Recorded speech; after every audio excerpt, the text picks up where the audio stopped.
So protein's become the buzzword over the last couple of decades, and for all the right reasons, because the human body requires protein in the right amounts as they're the building blocks of everything in the human body. If you don't have the right protein, your kids can't grow. If you don't have the right protein, your muscles won't grow. But then there's also the overuse of protein, and the protein industry has become like $1 billion industry.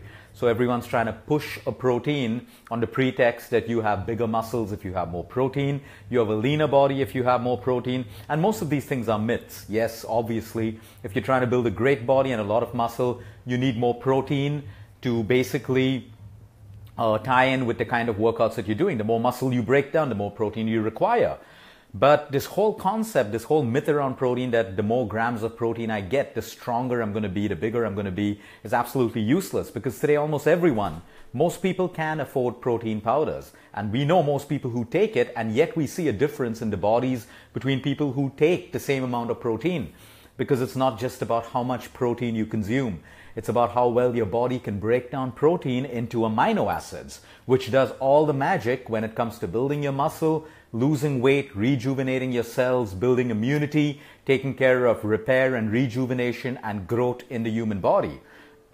So, yep, we can spend a lot of money on buying these fancy proteins, and which is why I always say, the more marketing and the more branding that you put behind a product means the harder it is to sell that product. So you'll never find exclusive brands. You'll never find things which are really good, which don't require endorsements to sell them, really selling. But when you want to sell a product, you got to change the psyche of people's minds. You got to make them believe. So you show an athlete, you show a cricket player, you show a model, you show an actress backing or endorsing that product, because the product by itself is not good enough for people to just buy it. You'll never find someone endorsing an apple or an orange or a banana or something healthy, because we know it's good. People know it's good. But yep, we need to endorse things which need help to be sold to the market. So when we come down to natural protein today, we have something which originates in our own country. I've written blogs about this. I've studied this because about 4.5 years ago, I was in the city of Calcutta. And I was driving back to the airport, and I noticed this long line of people, okay, who were pushing these massive carts. They had all lined up, and they were like standing under this red umbrella where someone was pouring this yellow liquid into a glass. So I stopped the car, got out, and I wanted to see what this drink was that all these people, really tough-looking guys, were drinking. So I didn't understand the language, but I managed to find someone in the line who could speak a little bit of English, and he explained to me that this was something called sattu, which is made out of chana flour. That's gram flour, which is roasted, made into a powder, and then they mix it with water, and they add a little bit of chili. Some of them add a little bit of mustard. There are different recipes because it's native to Bihar, it's native to the UP, that's Uttar Pradesh, and it's native to Calcutta as well. People have found their own recipes to make it better. But then I started speaking to the people who consume this. They have it at breakfast, they have it in between their day. These are people who are pushing carts on the road in the hot sun. No protein shakes, no high-carb meals, no pre-workout meals, no post-workout meals, nothing. They have a heavy breakfast, and they have this one drink twice in a day, midday and in the evening. And it kept them going. They say it keeps us going. We don't need to eat after that. So I went back, ordered a lot of this sattu, sent it to labs for testing, started studying the nutritional value, because I wanted to be very, very clear about what we're consuming when we make this available to everyone else. And for example, 100 grams of sattu will give you about 26 grams of protein. Now, we can't consume 100 grams at a time, so we break that down into 2 scoops, which is roughly 40 grams, and we get about 10.5 grams of protein. Now, all the skeptics out there would be immediately, okay, oh, 10.5 grams is not enough for me. Well, even your 20 grams isn't enough for you if your body's not breaking it down the right way. Your 20 grams is useless if your gut is not functioning the right way. And for most people, your excess protein that you're taking is useless if you're not even breaking down muscle the right way and having the right amount of recovery. Because you see, it's not just about proteins and amino acids, it's how your muscles use the amino acids, and that happens in your recovery phase. When you sleep, and that's what athletes do, that's what bodybuilders do. They eat, sleep, and train, and that's why they can consume so much of protein, because it gets utilized by their muscles. But today, most people pumping iron in the gym, taking this excessive protein and partying out at night and sleeping for 4 hours. And that's why their bodies don't even look like what it should be with all the protein that they're taking and the amount of workouts that they're doing. So again, we have to use a little bit of common sense when it comes to these things. So sattu, 10.5 grams of protein for like 2 scoops of sattu is actually fantastic protein, because this also comes along with 18 grams of insoluble fiber. So when we're looking at a country like India, which has chronic constipation and acidity, and most people are deficient in fiber, 1 or 2 scoops of sattu in a day, which is inexpensive. You can buy bags and bags of sattu for less than $100. You can pay a little more for organic, and if it's organic, great for us. It may cost you a couple of rupees extra. But sattu contains insoluble fiber, a high amount of fiber which is required for constipation, cleaning our gut, removing dried fecal matter from our colon. So it's basically acting like a natural detoxifier. And instead of, taking all these laxatives, which, makes you pass a stool, but also passes out all of your good bacteria, makes your bowels lose control of their own muscles in the long run, which is why once you've abused laxatives, you really can't get off it for a lifetime. And you think, oh, it's working, I'm pushing out my stool, but you're also pushing out a lot of trace minerals, a lot of vitamins, a lot of minerals. That's how it's designed to do, just flush you out, the good and the bad. So, when it comes to constipation and cleaning your gut, sattu is extremely cooling for the gut and the stomach as well, which is why you'll see these people. I don't want to use the term laborers, I'm calling them people. They're normal people like you and me. Okay, they consume this on hot summer days because it's cooling for the system. Now again, the skeptics out there will be, oh Chana, I'll get gas. Let's understand that, you get gas when your body can't break down your food the right way. When you have a weak digestive system, you get gas. So you don't blame the food, you blame your digestive system. But unlike chana, which will basically cause a lot of gas, when it's in the form of sattu, it in fact removes gas from the system. So it's extremely gentle on your digestive system. For people with diabetes, sattu has a very low glycemic index. And why I like people who have diabetes, or people who are pre-diabetic, or people who are heavily diabetic to get on sattu is because it also has a trace mineral called zinc. Zinc is required in the healing and reversal of your diabetes. Diabetes is just not about your sugar levels, it's just not about your insulin, it's about inflammation in your pancreas, it's about having the right amount of trace minerals in the human body. You have a deficiency of zinc, no amount of medication is going to make your diabetes better.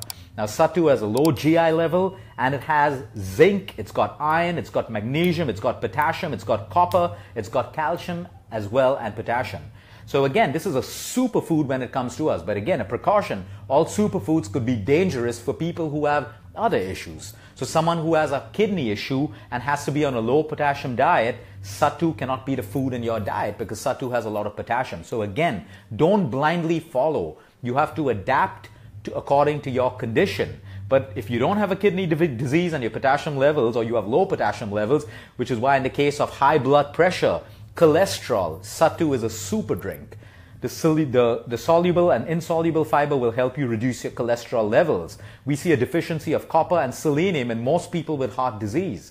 So having this simple drink, which has existed in our countries for the longest time, but we want something that's fancily packed, backed by a WWF wrestler, or an athlete, or an actress, or an actor, got to start using your common sense. These little things are keeping the locals strong, healthy, and happy.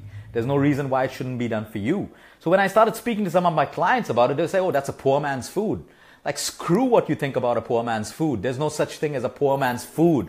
Okay, it is food at the end of the day, and if it's the right food and it's keeping you healthy, then you got to put your ego and your pride aside and consume it. In fact, I say most people with their wealth, sooner or later start eating like farmers and local people, because that's the only thing that can fix them when they've done their whole round of spending their money on conventional treatment, fancy diets, fancy supplements. They do the full cycle and they come back to eating their dal, chawal, vegetables, nuts, seeds, everything that nature's given them.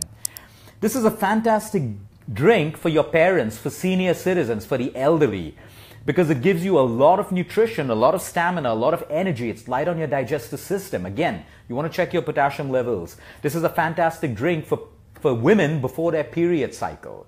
Okay, because when you start a period cycle with a heavy flow, people who, young girls, not men, young girls and women who go through PMS and heavy bleeding, The reason they get weaker and the reason they have mood swings is because through that blood they've lost iron and a whole load of trace minerals like copper, magnesium, selenium, all of these things. So when you have sattu, it is teeming with all these trace minerals. So you put it back into your system. And this is great protein for you. Now, a lot of people say, can we make this our post-workout whey protein shake? I got to be honest with you. Okay, it will not work the same as an isolate protein. The only reason is because it's got so much of fiber. So when you've done a really, really intensive workout, you want to have an isolate protein which can be quickly absorbed into your body.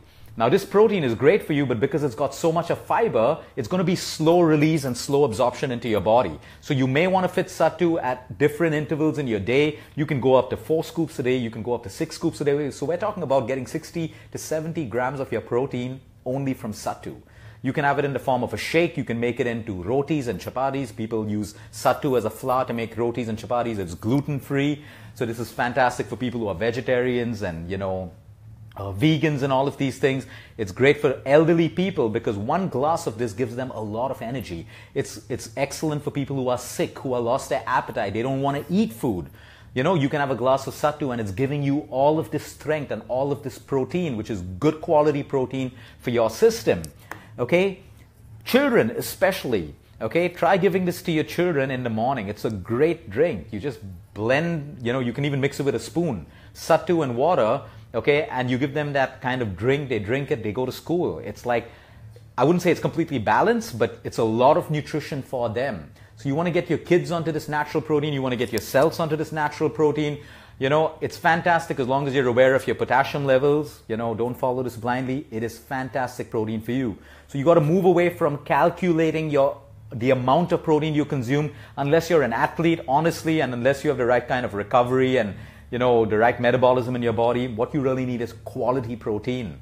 So you get quality protein, you create a body that can assimilate protein into the right amount of amino acids, you have the right gut health that can absorb all of this and transfer it to your cells, and you can use a little protein to get maximum results. That's how the human body works.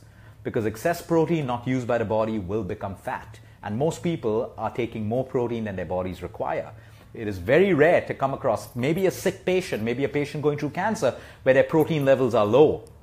Other than that, it is very rare to find someone who is deficient in protein. We're made to believe that we're deficient in protein with all the ads that we see, all these big bodies and muscles and all of that stuff. Someone holding a protein shake. Oh, I have 5 scoops of protein in a day. So we believe, more protein, more muscle. Doesn't work. A good workout, good recovery, balanced nutrition, micronutrients, all of these things going together will build up your entire body. So get this sattu. You can order it on Amazon. You find it in most shops across the day. It's an Indian superfood. It doesn't even have to be called a superfood. It's just a food. In fact, we shouldn't call it a superfood because some smart entrepreneur will start branding it as a superfood and all of a sudden we'll be paying like thrice the amount for this cheap existing food in our country. It'll just be termed as a superfood and we'll be paying more money for it. So let's not call it a superfood. Let's just call it a traditional Indian food which has existed for years and years. Now we've got to get it back into our diet. Have a great weekend, everyone. Until next time, eat smart, move more, sleep right, and breathe deep.